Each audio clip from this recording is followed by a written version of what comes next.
As you walk the way appears. Rumi. And that's really true. When we start to walk the way starts to appear. So it's like with anything. When we think and do, this is what Bob Proctor talks about, right? Think, believe, do. When it's the doing part, when we do, we actually create the way. So the way appears when we start to have conversations, when we start to really put ourselves in a position for success. It comes from walking the way. So doing the thing and becoming the thing. It's really important. And I'd like to link this back to hunger. We've got to get hungry as entrepreneurs. If you don't want it bad enough, you're not going to get it. It's as simple as that. If you're not hungry to the point that you have to have it. You have to have it.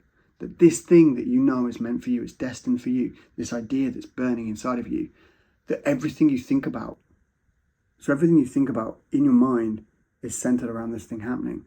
And you can start to visualize it. You start to see this thing happening. You start to see signs and synchronicities, and you start to do things that person would do. Like you start to have meetings as if it's already happened. You start to move through. So you have to realize that if you need a lawyer, you'll find a lawyer. If you need a plumber, you'll find a plumber. If you need a builder, you'll find a builder. If you need a carpenter, you'll find a carpenter. If you need a physician, you'll find all the right people to get you what you want.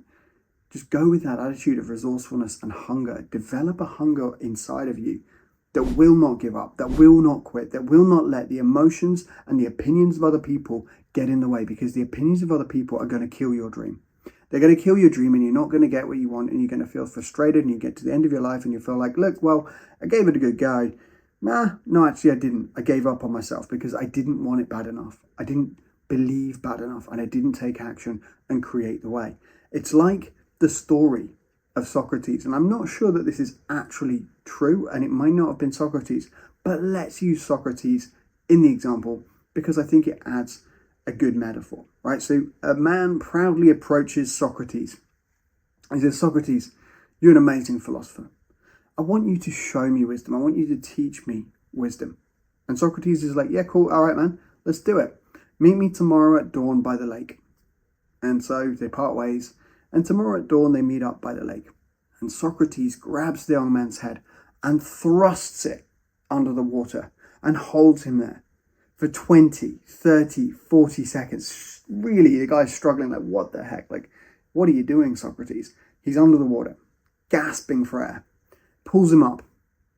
How bad do you want it? Water everywhere. The guy's spluttering like, how bad do you want it? Pushes him back down again. 10, 20, 30, 40 seconds. The guy starts going blue, pulls him back up, drags him, and goes, right, did you get the message yet? If you want to know wisdom, to seek wisdom, as bad as you wanted to breathe that air, that's what you need. You need to be able to be breathing that air. You want that air that bad when you're under the water? Right. If you want success, you want to find your goal is to find wisdom, to seek wisdom as badly as you wanted to breathe air when you were under the water, bam. You're going to do it. And it's that level of persistence, that level of hunger that we need to think about when we're going after our goals, dreams, and vision, because else it's going to crush you. You're going to let the opinions of others, you're going to let the fact that you don't really want it that bad get in the way. And you're not going to get on the way. So whatever it is today, get on the way, and the way will show itself.